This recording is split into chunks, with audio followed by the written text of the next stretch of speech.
All right, cool. Splash. Splash. It was a high dive. There it is. Took a second. Welcome back. We're here with another episode of Dice to Pixels. Dice to Pixels. This is episode 11. 11. And it is Friday night. Friday. Which means that we are up to the minute with all of the week's news. Yes. Of which there's only one thing to talk about. That's a lie. There's a few. But how awful is PSVR? The absolute worst. Sarah doesn't know what we're talking about. Chad, how bad is the PSVR 2? Oh, Well. you didn't specify that before. Yeah. So obviously they made some announcements this week about the PSVR 2. One of the more surprising things, it's not going to be backwards compatible with any of your PSVR 1 games. I'm going to open my can right now. Okay. Get some ASMR going here. You should have talked over it. Like, you should have tried to hide it, you know? Remind me later. Remind me later when we're off topic. I have a thing to talk about with ASMR. Right. Yeah, PSVR 2. None of your existing PSVR games are going to work, apparently. Yeah. Which is weird. So I haven't found a description of why yet. I have. And you did. Yes. In the most recent episode of the official PlayStation podcast, the Senior Vice President of Platform Experience at PlayStation, Mr. Hideki Nishino. That title is pretentious as fuck. That's long. Can you imagine that on a business card? It would need like an extra fold. Yeah, that's how it works. It like fans out. Yeah. Yeah. Yeah. He, when asked directly about whether last-gen VR titles would be playable on the new headset, he stated that, quote, PSVR games are not compatible with PSVR 2 because PSVR 2 is designed to deliver a truly next-generation VR experience. So in other words, there's absolutely no reason, and he's just a shitheel. Yeah. Got it. Yep. Perfect. Yeah. Yeah, because there is no world. Like, I know a little bit about VR tech. I've written games, small ones, Nerd. and I've been on some teams that worked on the actual hardware. I did not work on the hardware. Don't blame me. It's two screens. Yeah. Hashtag don't blame me. Just don't blame me for anything ever. It's two screens that are just, they're literally that at the core of it. It's two screens that you can put over whatever the fuck you want on it. Yeah. And that's how VR works. All VR works, by the way. There's no like different technologies or anything else. It's all two screens. I mean, in front of your eyeballs. Really, is that anything different than those, what do you call them, magic viewers? Not a lot. That we had as kids? I mean, even the Google Cardboard, where it was just like a foldable thing with a couple of lenses that you put your phone in, like that is VR. There's no other tech. Yeah. Well, not that the average consumer can buy. Yeah. So this idea that like it's not compatible, the fuck do you mean it's not compatible? And on that, he did highlight the advanced feature set of the PSVR 2 as the apparent reason for the non-backwards compatibility thing, specifically the haptic feedback ready controllers, the adaptive triggers, as well as inside-out tracking, eye tracking, among others. And then he said, quote, developing games for PSVR 2 requires a whole different approach than the original PSVR. Now, I'm looking at this like PlayStation 5, right? And if they had come out and said, you can't play your PlayStation 4 games on the PS5 because it's vastly superior than the PlayStation 4 and it just can't handle it kind of shit. Well, I was going to say it's a good thing that, you know, no other game consoles support last gen games because you can't do it without haptic feedback. Yeah. Like, it's ridiculous. Yeah. What a dumbass thing to say. Yeah. It's like so Nintendo ridiculous. Direct, which we're going to talk about in just a second. Yeah. They just announced like all of these old classic amazing games are coming to their system. Let's hope Sony never fucking buys Nintendo. Not that that's going to happen. Yeah. Like that is such a cop-out answer. Yeah. Everyone who's pissed about this has every reason to be. Oh, 100%. At first, I was withholding judgment because maybe they're doing something new. Maybe there's some tech that I don't know about that actually makes it, but it doesn't have haptic feedback. It's all just features that's currently in the PlayStation 5, right? So, I mean, if I take a PS4 game and I put it in my PS5, I can still play that PS4 game. Right? It wasn't designed with haptic shit in mind, so I can still use like. Actually, I don't think you can use the DualShock, the DualSense to play them. I think you have to use a PS4 DualShock controller. I think. Sure, Don't quote but me I on mean, that, but- like literally, these controllers are all just Bluetooth controllers. Yeah. Like they could just make it work with the old control if they needed to. Mhm. They could make it work with the old controllers. Or they're just even worse beings than they already have come off, and it's all just a ploy for advertisement and buzz and all that crap. Yeah, come out with it early saying, "Oh, you can't do this," Yeah. and then come back later and say, "Oh, no, you totally can." Yeah. That's right. You heard it here first, folks. The PSVR 1 collection is coming to PSVR 2. That's right. You know what? It would not surprise me. Sony has done some truly shady things Yes. in the past. Mega corporations doing shady things? No. I've never heard of it. Nope. No. Totally unique. Especially in like the oil industry. Yep. Never heard of anyone doing something shady. So, Yeah. yeah. Yeah. In other words, Sony's getting into the oil. No. On the flip side, a company that actually seems to do things. Don't blame me when you have some gripe with Nintendo, but a company that seems to do things fairly correctly. Nintendo just announced, among other things, all of the N64 titles that are going to be available, Yeah. including GoldenEye, which we talked about a little while ago. Yeah, GoldenEye. This was like GoldenEye 007 was the game, like when you had your buddies over and you had an N64 and 4 controllers, like GoldenEye, playing multiplayer GoldenEye. Oh my God, it was so much fun. And now it's coming to their N64 virtual console with online play. Yeah, well, we had discussed, I don't know, a few weeks ago anyways, we had talked about, would we still enjoy it? And I said, I'd probably check it out and immediately start complaining about how slow I moved. And so now I'll put that to the test. Yeah. Because I'm totally going to grab it. I've never played it. No one I knew had an N64. And none of my friends played video games, period. So I didn't know that you only knew bad people when you were younger. I know. Next, you'll be saying they had like Sega Genesis. I knew one person with a Sega. I had all of the above. It's not relevant. Yeah, no, there's some really cool. Ocarina of Time is in there, which I'm not even going to say probably, hands down the best Zelda game ever made. Pilot Wing 64. That I am obsessed with. Yeah, that was your big yay. I'm pretty sure it's the game I think it is, where you could do like hang gliding and like it was just a whole bunch of different like flight related things. That sounds And you fun. had to complete challenges, like you had to fly certain obstacle courses. And if that is the game that it is, which I'm almost certain I'm thinking of the right one, I may be about to lose my job and home and life because I played so much of that game. Oh my God. Well, one of the games that was announced, we'll run down the list here of N64 games that are going to be coming to it. GoldenEye obviously is one of them. Pilot Wing 64 is another. They're also adding Mario Party 1 and 2 this year. And we'll link the list. Yeah.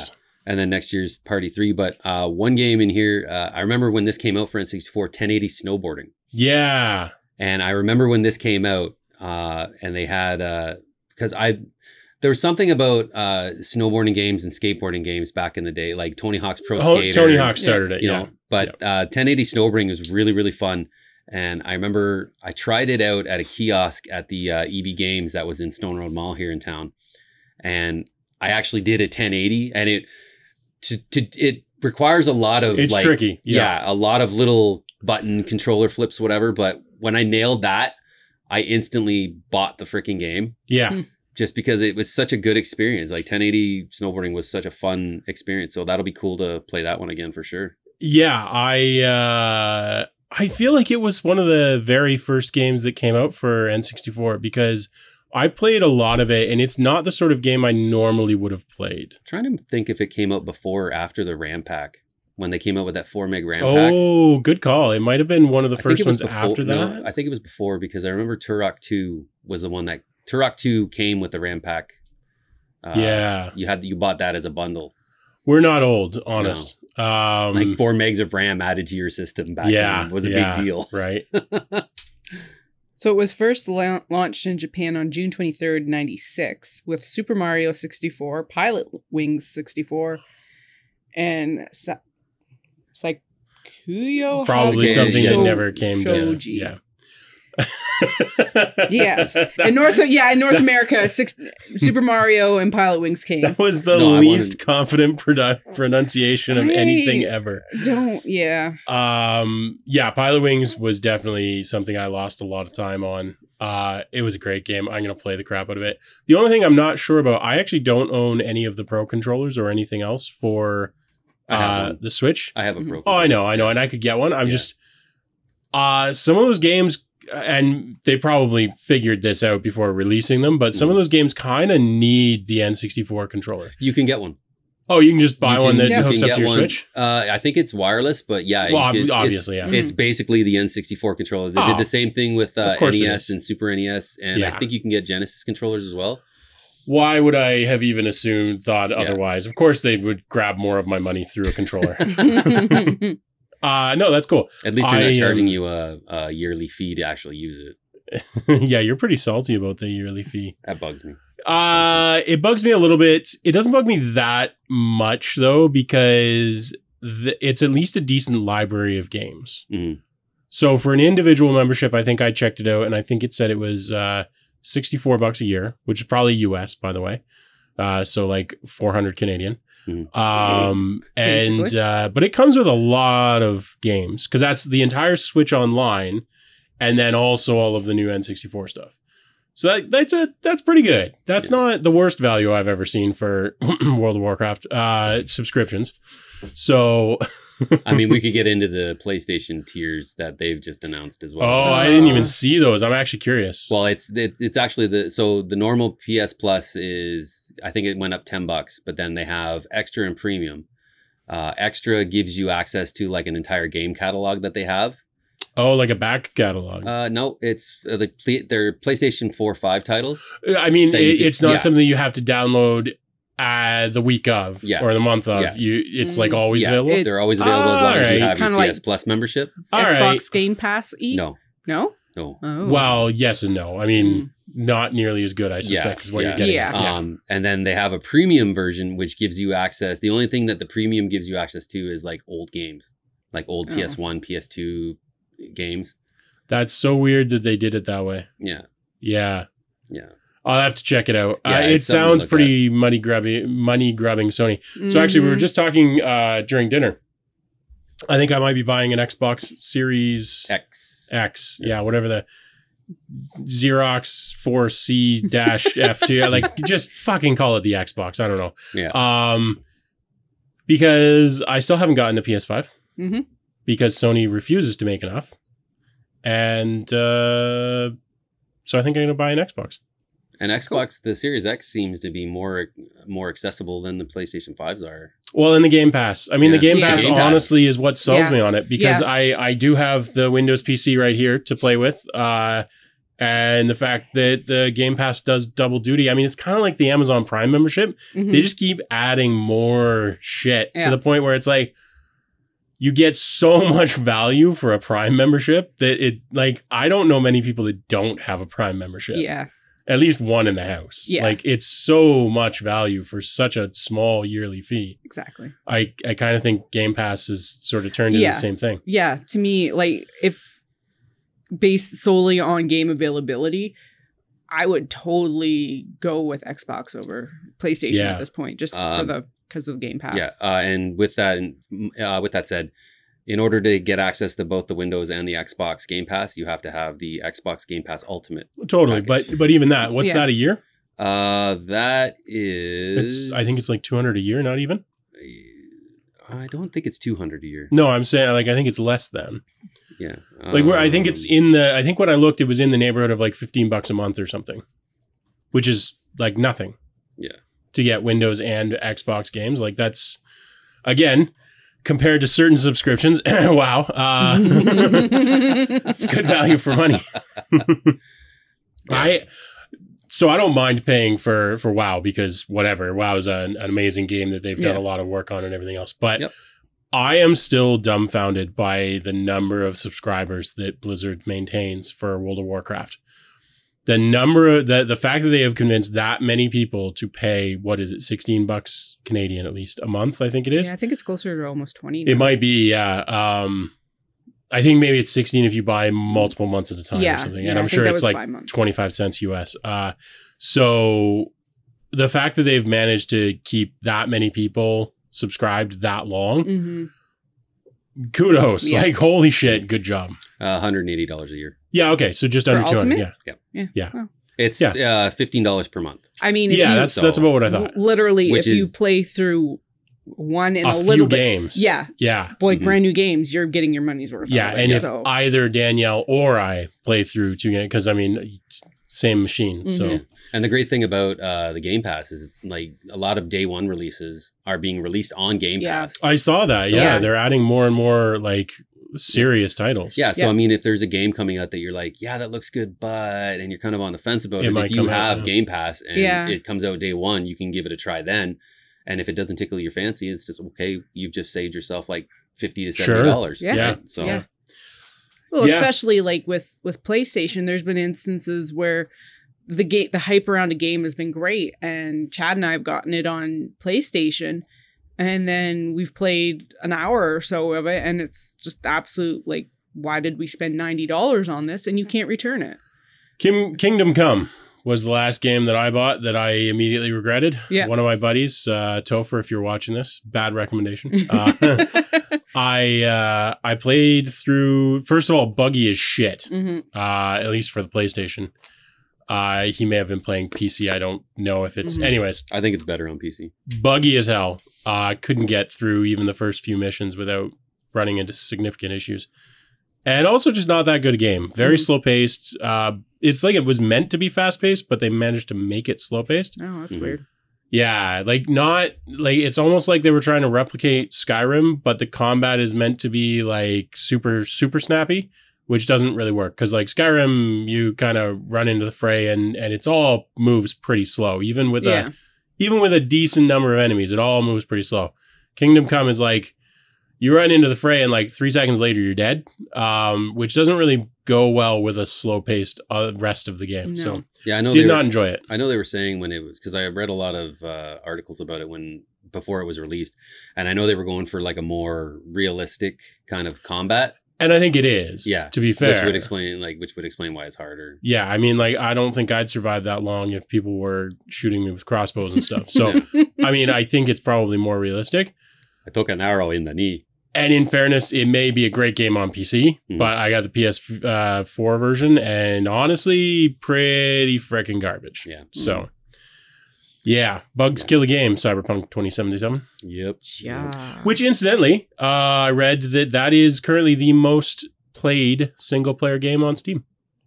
Interesting. They apparently overcame their bullshit launch, although the PC version was never nearly as bad. I mean, it wasn't great, but it was nearly. PS5 version is great. PS5 version was actually I was back in the day when I was still expecting to get my pre-order from Walmart. Fuck you, Walmart. I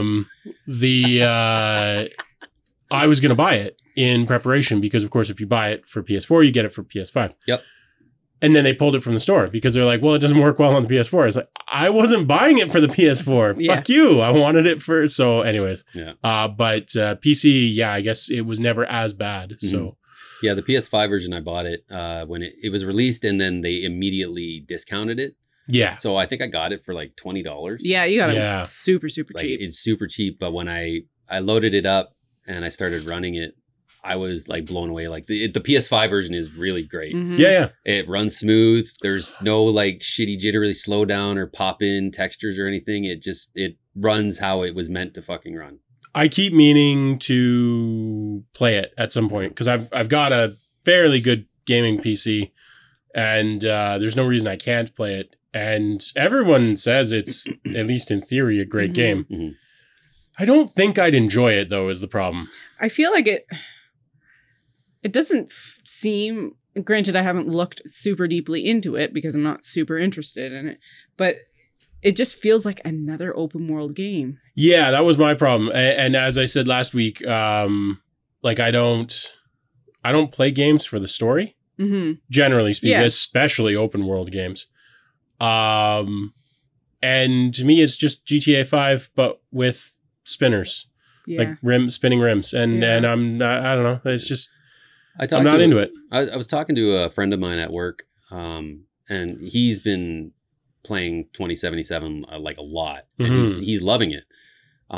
He's gotten way further than me, but one of the things I brought up with him is that I had a hard time getting into the story and like getting into the actual game itself, like just trying to like to feel, I guess, motivated or you know, into what the main character's quest was and all that. Like I just had a hard time getting into it. That wouldn't be a problem for me. No, I know, but it just because like I like a decent story in my games. Like I like my, you know, these people put like a shit ton of time into developing games and stuff. I'd like to think that a lot of the times, unless it's fucking Outriders, fuck you Outriders. We're sassy tonight. A little bit. Like I'm gonna again, like I feel the same. I'm gonna go back. I want to go back and play it when I'm done, like Saints Row and the new Destiny season and frickin' Metal Hellsinger. Yeah, you were super excited about that. Like my problem right now for 2077 and really any other open world game, I bought Red Dead 2 and I still haven't played past like the first 10 minutes. So if I'm going to pick up an open world game. I have a confession to make. You didn't play it? I hated Red Dead Redemption 2. I didn't play it enough to find out if I liked it. I played maybe an hour or two of it and I just didn't feel the same charm I did with the first one. Yeah. I mean, in fairness, it's not as big a draw as 2077 because you can't sculpt your character's penis. So there's that. I mean, but really, if we really wanted to sculpt the genitalia of any of our characters, we could check out those Steam games. That, for one, or just play Conan. Oh, is that a thing in Conan? And you can just run around naked. Oh, okay. Yeah. Okay. Gotta show it off. Turn off those filters on Steam, everybody. Yeah. You'll see some interesting ones. No, I never, I think right now I'm just in a hiatus on open worlders. Yeah. One thing I noticed, because I'm a big reader, and there's certain times where you can try and read a book and it just doesn't go well with you and you need to put it aside. And then you come back to it like 2 months later, you're just in the right place mentally. I think maybe that's what all three of us are having with open world games at this time, because the market's been so flooded with them for so long. Yeah. And I mean, it comes back to a little bit of what I was saying where, not while we're live, mind you, but just everything's kind of blending together. Yeah. I mean, indie games are awesome, but like most of the open worlders, it's even Red Dead, like you're riding the horse and I'm like, this is, a lot like GTA 5. Yeah. It's GTA 5. And I'm sure there are people like saying like, no, you're a fucking idiot. What are you talking about? But like, honestly, it's not that different. No. Like the, I think so Ghost of Tsushima was probably like the one open world game that I was like, this is the shit. This is amazing. Yeah. And it still is. Go play it. It's great. But like a couple weeks back, I bought the new Saints Row and it's just meh. Sure. Like you're just going through the motions and it's just meh. Well, I think with Ghost of Tsushima is because it's just a different setting than anything else that's on the market right now. Yeah. In a lot of ways. Like I somebody, I heard the term somebody said, if you somebody could have called this Assassin's Creed Japan, or if somebody was shown Ghost of Tsushima without telling them what the name of it was, they would have instantly thought it was Assassin's Creed in Japan. Well, yeah, but it's still in Japan. It's a different setting. But it's a good setting. It's a good game. It's a great story, and the gameplay's tight. Yeah, it's amazing. It's an amazing game. I think having the different types of the poses or the stances, is that what they were called? Yeah, each stance. There was 4 stances, and each one would combat against a specific enemy arc. So like a sword and shield guy, you'd use one stance, and if you were fighting a pikeman, it'd be like a different stance, and a big brute would be another. So sure, I think that's an interesting approach to combat, which we don't see very often in a lot of games. Mm-hmm. Yeah, I think that's part of it. Is any game, and in fairness, this is partly as soon as you introduce guns in a game, Except if you're World of Warcraft and you just like make daggers and stuff invincible. But like as soon as you implement guns in a game, you've eliminated all other forms of combat. Yeah. Mm-hmm. So I think winding that back in time so that you don't have guns as an option, or that they're like blunderbuss style guns, they're crap. Yeah. I think that solves that to some. You can play with combat instead of just being who has the biggest gun. Yeah. And speaking of winding back, let's wind back and continue our discussion here about the Nintendo Direct. Well, hang on, because I actually have something that will bridge that gap beautifully. Ooh. Because you were just talking about how you think we might all be burned out on open worlders. Yeah. I'm going to put that to the test. Oh. Because with, I guess it's been out for a while, but I only just found out that Ocarina of Time is on Switch. And it is one of, if not my favorite game ever. Mm-hmm. So if I hate it, then open worlders, I'm truly burned out. Yeah. It's not really a true open world game, though. It's close enough. Linear it's open close world? enough. It's pretty open world. For its day, it was as open world as they get, bud. Can you, like, compared to what was even out at that time? Super Mario 64. Which is way less open. Like, I don't think there was anything that even approached an open world game at that point. Like, we're talking well before most of the GTAs. You got to remember, we're talking like old school games here. Yeah, but I still think like Ocarina of Time is very linear. Like you have a... Well, linear up to a point. Once you get out, like once you get through the initial tree, you can roam pretty much the whole world. There are some blocks, but like you can go to a bunch of different places right off. You'll get killed, but you can go a lot of places. It's pretty, I mean, it is linear to an extent, but it's for its time, it was very open world. Maybe I'm just remembering it. I'm not remembering it as well. Could be. I just remember it being a very linear experience. Well, the main storyline is. The main storyline is like straight as an arrow, but like you can totally go right from the beginning. You can go and see all kinds of weird stuff and get murdered immediately. Well, speaking of Zelda, Nintendo Direct, they finally announced the sequel to Breath of the Wild. Yep. Called The Legend of Zelda Tears of the Kingdom. Which I will not be playing. No, neither will I. It's coming out May 2023, and I firmly stand by my original opinion that Breath of the Wild is one of the worst Zelda games I've ever played. I didn't hate it, but I hated it. It didn't feel like a Zelda game to me. Here's... Both looking at me right now. Well, I thought if you had actually, an opinion, the last time we had to. this discussion, Sarah wasn't really here. This was just a discussion that me and you had with the Twitch chat from Another Life. It's true. So I've spent a little bit of time thinking about this, not a lot. Yeah. I think the reason that I hated Zelda, the Breath of the Wild, is because it blew its load way too early. That starting island, when you hang glide off of it, I was like, oh my God, this is going to be the greatest fucking game that's ever been made. And that was it. After that, it's like, oh, that was just a warp. That wasn't even like, that was literally just a warp. You could have just transported me and it would have made no difference. That demoralized me so badly from the game that I honestly almost stopped playing. And I never recovered from that. I never recovered from that disappointment. Like, I was so pumped. Unbelievably pumped. And then immediately vanished as soon as I realized that was a one-off. And again, we talked about this before, but I hated the fact, now it looked good and it sounded great. It all that. I mean, it was a Zelda game. It was a Zelda game, yeah. But breakable weapons can kiss my ass. Oh my God, fuck those. Yeah. I hate, like, any fucking game that has breakable weapons in it, piss off. I hated it. I hated it in Oblivion. I'm glad they got rid of it in Skyrim. Yep.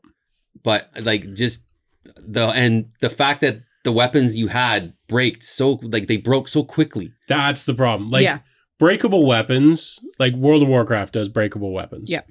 But it's not something that gets in your face as a general rule. No. Because by and large, when you die, it matters. If you're not dying, repair it once a week and you're good. Exactly. Yep. Which is far more sensible than now. Don't get me wrong.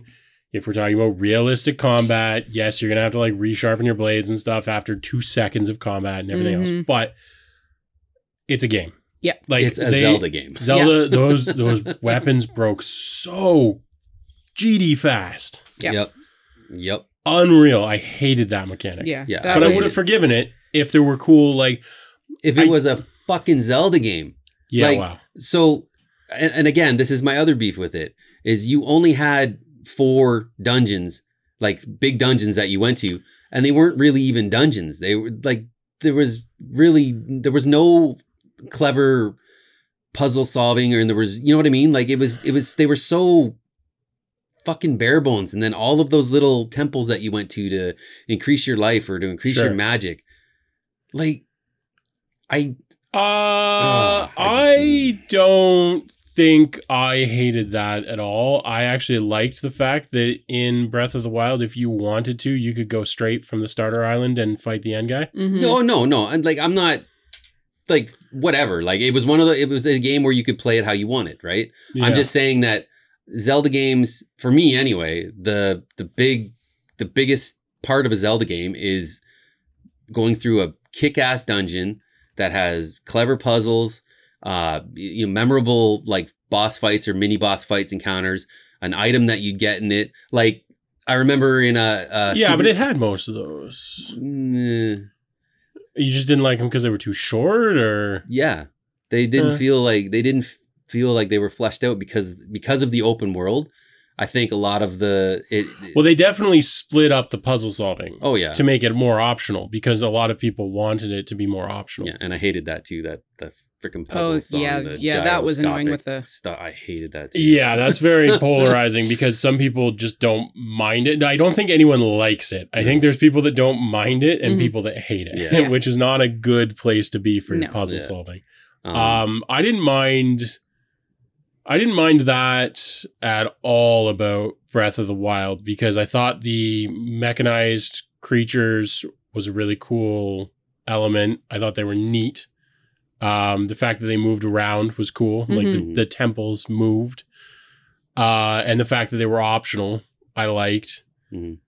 They were short, but I kind of liked that because it kind of democratized, whether that's the wrong word, but we'll go with it. Whether or not you wanted to take part in the puzzles. Like with the old ones, to your point about like Ocarina being linear, it was like you have to go and do this exact thing. So like if you're playing it through again and you don't like the water temple, for instance, well, too fucking bad. Yeah. Because if you want to play the game, you're going through the water temple. With Breath of the Wild, you can be like, cool, I beat it. I'm going to try a different strategy or a different gameplay, or I want to do a challenge run or something. And you could do whatever the fuck you wanted. Yeah. So I think they did a really good job on that. Now, at the same time, they did that at the expense of there weren't the, magnum opus temples sort of thing where Zelda it was tropes and stuff. I don't know. I think the tropes were there. I think you're being a little hard on it for that, but they weren't as prevalent. I'm old. You're crotchety. So basically what you're saying, it sounds like to me though, you could have slapped any title on there and it still would have worked. I think it did so well because it had the Legend of Zelda title on there. Maybe. That's what I'm actually curious about that myself. If Breath of the Wild was just called Breath of the Wild and it didn't have the Zelda tag on it. I don't know, because I can't actually think in the history of Zelda games. I'm sort of mentally comparing Breath of the Wild, and I don't think it was that much of a departure. No? I don't think so. I mean, the original Zelda games didn't, like, the temples weren't that huge. They were pretty decent in like Twilight Princess and but that's not original. That's the pretty original late. Ones? Yeah, like I'm talking like if you go with like all of the Zelda games, including like the NES stuff, Twilight Princess and Majora's Mask had like big temples, but they're the only two that I can think of that had like really big temples. Wind Waker has some decent ones as well. Fair. And the Super Nintendo Link to the Past. It wasn't that big. Not really. It was more like Breath of the Wild, where there was a whole bunch of stuff that you could do, and the temples were there, but they didn't take that long. At least not from my recollection. Except when you got to that. Tell us in the comments how wrong we are. Yeah. Really. Because we're working from memory here. And, but I don't think it was that far off from a Zelda game. Yeah. Now, with that said, I also agree that anything you put the Zelda name on is going to do well. Yeah.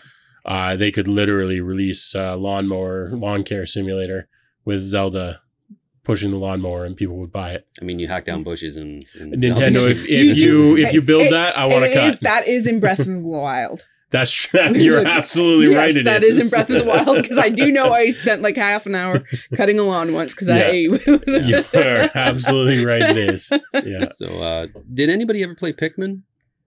No. Okay. No. Well, they announced Pikmin 4 is coming out next year. Is that one where it looked like where you have like a bunch of little things with you're the an astronaut sticks? and you have a bunch, and they help you basically get out and whatever. Leaf head guys or whatever. Yeah. No, I never played that. No. Okay. Octopath Traveler 2 was also announced. I played the first one, and that one is definitely for people that enjoyed Final Fantasy 3 growing up, or 2, 4 and 6, or like Chrono Trigger. Yeah, actually I did. It's an old school like a 2D RPG. The first one's really, really good. You get like beautiful. 8 different. Yeah, it's amazing. The soundtrack was amazing. You had 8 different playable characters. Here's the problem though, because if I remember correctly, Super Mario RPG is also available on the Switch. And if you've got Super Mario RPG, I think it is. If not, Nintendo, come on. And if you've got that, why would you play anything else except possibly Pilot Wings? So, or Chrono Trigger. I have no opinions on games. None of them are strong, I should say. Yeah. So Octopath Traveler 2. I'm looking forward to that one. I'll check it out because I love the first. I have the first one for Switch, so if you want to play it, I can easily lend it to you. I started playing it too at Gamehole Con last year, and it was good. Yeah, I mean, I love FF3/6. Yeah, so great little game. Also, Nintendo Switch Sports Golf arrives this holiday season. Yeah, but it's not Mario Golf, so who cares? Mario Golf's the shit. Love our Mario Golf. But yeah, if you got Nintendo Switch Sports, that comes out. They announced the third wave of DLC for Mario Kart 8 Deluxe. Yeah. There's another game that they announced all kinds of stuff. Yeah, lots of other stuff. But yeah, I think the one that probably caught my eye the biggest was the GoldenEye. Yeah. Mm-hmm. The fact that they're bringing back GoldenEye and that it's going to be online multiplayer, because you can get it on other systems too. Mm-hmm. They're releasing it like everywhere. Xbox, I think. But the only one that will do the online multiplayer is the Switch. Yeah. Which is an interesting choice. Not surprising because like they control their servers, so it's easy enough for them to do multiplayer within their own ecosystem. It's harder to do it elsewhere, I assume. Yeah, but Nintendo doesn't do multiplayer very well. No, well, they don't do it very much, I think is the real thing. Although there's Fae Farm, which was announced that you sounded interested in. Yes. We might check it out. It's I don't know a lot about it except that it's a new Switch game coming out. Looks a little bit like multiplayer Stardew Valley in that sort of neck of the woods. It's same sort of like farming game sort of thing. Yeah. I would check it out. Maybe you and I can play it because Chad probably won't want to. Nope. Oh, you're boring. Yep. You could just trample over all of our crops. Well, I'd be like I'd be the mad cow. You can play lawn care simulator while we're playing farm. That's an interesting. It's stupid. It's not interesting, but that's an idea for a multiplayer versus game. One of you is trying to build a farm, the other is just trying to destroy it with a lawnmower. You gotta like put up like bollards and stuff to try and prevent you. The crotchety old neighbor that thinks you're impeding over the property That's line. Right. That's right. Yeah. Oh, definitely me then. That would be such a stupid game, and I would play it. Yeah. Or you could just make it. So I don't have time for that. I am making some progress on the incremental that I'm building though. Oh, good. Little bit of progress. I wrote some of the code gen stuff so that I can quickly add new, because for anyone who knows anything about development, with incrementals, it's basically here's a resource. It grows at this rate. Here's another resource. It grows at this rate. Here's another. So like basically I wrote the code that I can easily add new resources and modify how quickly they grow and how they interact with other things and everything. So I think I've got the cellular phase of that game probably about 50% done. Nice. And then I'll move on to the multicellular phase. Yeah. And then years from now, I'll be on to the actual final stage of the game. I am not spending a lot of time on it. but I am working on it. And that's about as much time as I have for game dev. So cool. Speaking of game dev, it's not speaking of game dev at all, but Starlight Bundle. We should give that a real quick shout out. Absolutely, yeah. If you're into Star Wars games specifically, although there are other space-related games, including some Lego stuff. Yeah. Lego Store. Humble Bundle has a Starlight Bundle right now. Yeah, it's pinball. It's to support the Starlight Children's Foundation. They're on a, this is quoting the webpage here. Help Humble Bundle support Starlight Children's Foundation's quest to deliver happiness to seriously ill kids and their families with this bundle of games featuring the worlds of Disney. There's 17 titles on here. A lot of these games are really, really good. So yeah, they look great. Yeah, and I mean, bottom line, if you're into Star Wars games, it's got a lot of them because Disney now owns everything. Pretty much, yep. And if you like helping... Shit, wait, they own Dice to Pixels now. Oh, sweet. I wonder what we got paid for it. Nothing. This soggy bag. If you like helping out sick children, or if you hate children but like games, either way, it has something for you. Yeah. Yep. I'm the best salesman. You are, definitely. I have written here, Tokyo Game Show is going on as if anyone cares what Japan has to say about gaming. Because Japan has never done anything with gaming. Nope, never. No, never. Isn't that right? Nintendo. No. Yep. Sony. And Sony, yeah. And every game development firm in the world. Except for Xbox. Yeah, pretty much. Yeah. And even then, I suspect that at least some of their stuff is done in Japan because, let's face it, Japan is pretty much the video game capital of the world. I guess one thing they did announce... that might not be true, but it certainly was at one point in time. One thing that was announced that this might interest some people who are fans of the Suikoden series. They announced remasters of Suikoden 1 and 2 that's going to be coming to consoles and PC next year. Yeah. So I know Suikoden was like one of those titles. I know my brother played the hell out of it, and I know a lot of people really liked it, where you had like a huge amount of players or characters that you could collect and do like turn-based battles and stuff. I never played it, but I was just checking out. So it's running from it started Thursday and it's going until Sunday. Yeah. Wraps up just in time for Talk Like a Pirate Day. Arr, matey, arr, we can't wait for in case you're into that, I'm sure there will be a Steam sale probably. Yarr. Pirate games. Yarr.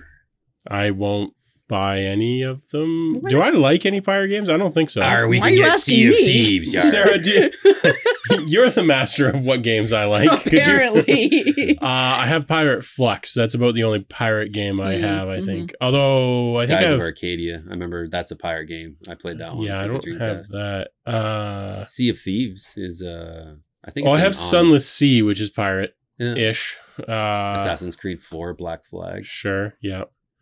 I probably won't play any games for Pirate Day because I don't care about. Oh yeah, Monkey Island. Yeah, I don't. I've never got into Monkey Island. Yeah, I don't think I'm a point and click person. I don't think I am. Not in terms of gaming. You point and click on other stuff. Websites, especially. Yes. Yeah. And all those Steam games on the unfiltered. Yeah. I've been so the reason I keep joking about this, I've been going through literally every day, and going through the Steam new releases, unfiltered, just every new release game on Steam, just because I want to keep apprised of anything that's coming out, that especially indie games that I think are cool, so that I can give them a shout out in case anyone wants to check them. Because I mean, like Morris Cave, for instance, is a 97-cent game, so those are the games that I can recommend without feeling bad about telling people to spend money. Mm-hmm. But as a result of that, I see every single one of these like girlfriend simulators and everything else, which is fine. No judgment.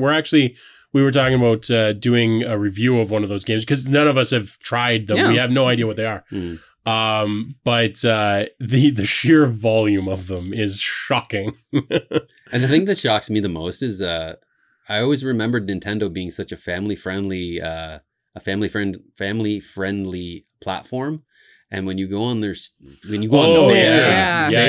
in their store, many. Holy crap! Well, so we were talking about it, and we're not going to talk about this too much because we actually do want to do a special video or something talking about these games a little bit once we've taken a chance to look at them. Yeah. But I do think that part of the reason for these games being so plentiful, I think they're working around some censorship or something. Yeah. I think there's some rules around pornography that they're, if it's a game, it doesn't count sort of thing. And I have no reason to say that other than the fact that it would be weird that there are like 5 new ones a day coming out on Steam unless there was something else going on. Well, whenever we do that video, we will probably do some research in the background into that. Yeah. So it'll be more than just a single review. And it won't be a off the cuff random ass guess by me. We'll actually do a little bit of research. Yeah. You talked about Metal Hellsinger. You love it. Oh man. Okay, so we talked about this during our Steam Next Fest video. Yeah. We brought up this game called Metal Hellsinger, and it just released on Thursday, September 15th. It's developed by The Outsiders. It's a first-person shooter where you play as a demon that's been basically imprisoned by the devil, but you manage to be, you're broken free from somebody. The narrator of the game is Troy Baker, who he played Joel in The Last of Us, and he's done countless voices for other games and stuff. He's great. So he narrates the game, and you start off with a sword, and then you eventually get like a skull that shoots like fireballs. But the whole time there's this really awesome like metal soundtrack going on, and this is the one that you have to attack to the sound. The beat. Yeah. So you'll see like little lines going over your reticle to the beat of the song, and everything you're like. And as your multiplier grows, more of the song starts to be heard. So like you'll start hearing like some rhythm guitar tracks and then you'll start hearing lead guitar tracks. And when you get up to a 16 multiplier, that's when you hear the singer sing. Yeah. And the game gets nuts, and you get these ultimate attacks that are crazy. It's so freaking fun. That's and cool. As you get going through it, I haven't gotten very far. It's also kind of roguelike where you have a certain amount of revives. Sure. And you basically try to get as far as you can. And as you unlock new weapons, they're unlocked permanently. So I was going to say, I've been playing a lot of Vampire Survivors, so yeah, I am familiar with this. So and it's so fun. Like when you get that 16-time multiplayer and that music starts rocking, you get so into it. And just trying to fire to the beat is like, oh man, it's such a fun game. I'm gonna have to check this out. You've been fun game. Raving about it. I'm gonna have to check it out. Oh, dude, I've been looking forward to this one. And again, going back to what we were saying about like indie games, this is yet again another indie game that's just doing something not really kind of out there. Like it's not a crazy, because again, there was a game last year that came out called BPM. Yeah, that did. It's not completely novel. They're just doing a good job of it. But it looks great. It's so fun.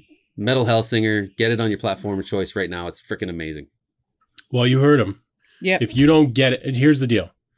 You can either go and get that game, or you can tell 8 friends to subscribe to our channel. Yes. That too. Or you can do both. You can do both. That's also an option. Yes. So one other little bit of news. Do either of you have anything else? No. Otherwise, I think I'll take us out on two little notes. There was no Sarah's Corner this week? Sarah doesn't have anything? I read books last week. Well, what book did you read? Books. Hang on. How many books did you read in a week? Well, I finished one book and I'm like over halfway through a novella right now. Okay. Yes. I was going to say, the way it's like, I read 7 books this week. Well, I also read part of a third book too that I've been working on for a while. What's the novella? The novella is called Nothing But Black Teeth. Blackened Teeth. All right. Well, buy that novella too. Also, the one I finished is called The Maid, and it was fantastic. # not sponsored. Buy either of those. Yeah. Or Monster. Yet. Or Humble Bundle. Or Humble Bundle yet. So two things that I thought I'd call out. One is just strictly out there. I happened to watch a YouTube video, but the first one is real quick. Ethereum the cryptocurrency did their merge, which means that GPU mining is no longer effective, which means that all of the Ethereum miners are going to presumably stop GPU mining. That means two things, and this is why I'm bringing it up. Number one, presumably GPUs will be slightly more available, although they were already getting fairly reasonably. Number two, if you suddenly see cheap graphics cards that are used, buyer beware. They might have been used in cryptocurrency and they might have been running at 95% of their capacity for months at a time. So keep your eye out. There's probably going to be a flood of used graphics cards, and do be a little bit wary because they may be on their last legs. Yeah. So just a heads up for anyone who wasn't aware of the knock-on effect there. And then the other thing is, we were talking about ASMR later, and Joe Scott on YouTube just... I don't know why I said on YouTube. This is on YouTube. So anyways, Joe Scott's channel, he just released a video about ASMR and whether it's bullshit. Short answer, no, there is an actual thing that's been studied. But I didn't, full disclosure, obviously I've heard about ASMR and I know roughly sort of what it is, but I didn't realize that it was actually based on a technical term, which now I should tell you what the technical term is, but I don't actually remember what it was. Oh my God. To the Google. Yeah, you look that up. But it was a cool video. If you're at all curious about the actual it's a very autonomous sensory meridian response. That's the one. Yep. I finally had that response to a video this week on Instagram. It's someone that I follow normally, and I don't normally have any sound on with their videos. And they're literally taking pigments and just making watercolor paints with it. Okay. And he mixes it with his binder, and then he uses like a glass on glass thing to mix it together. And the grittiness of it just gave me that weird response. Did not enjoy it. Do not like that feeling. There's the opposite effect, which is also has a name, but I can't remember what it is either. That's what you felt. Oh. The ASMR is specifically a positive response. Okay, because visually, I really, really enjoy it because it looks really nice. But the nails on a chalkboard reaction. That's the opposite of ASMR, and there is a name for that as well, which also I don't remember. Go watch the video. But yeah, it was a cool little 10-minute video or something. I was just bored, and Joe Scott comes up on my recommendations every now and then, so I gave it a watch. Yeah, I like I mentioned this before, but I like watching videos where toy reviewers transform like a transformer. There's something about just the sound, like the snapping, clicking sound of like a transformer just going from car to robot or robot to car or whatever. I don't know why I love it. It's such a fucking relaxing sound, and probably part of the reason why I play with a lot of transformers. Yeah, well, they were saying in the video that one of the sort of theories behind ASMR, because there's different things. There's like an actual MRI response that they have measured. Oh, that's But then there's also things where it's like sometimes we're pretty sure it's just people like being reminded of their childhood, which in that case pretty much guaranteed is what's going on. So anyways, if you want to go and watch the video still after I've pretty much told you what it's all about, I recommend it. It was cool. It's a good way to burn 9 minutes. Oh yeah. And I think with that, we'll probably call it a day here. Or a night. A night, yeah. Well, for you, it's a day. For us, it's a night. Unless you're watching this at night or in a different hemisphere, in which case, it's whatever you want it to be. Happy tomorrow. Happy tomorrow from yesterday. Hey, it makes sense, don't it? It does. Just wracking my brain around it. Speaking of brains, Sarah, take us home. Put her on the spot. Man.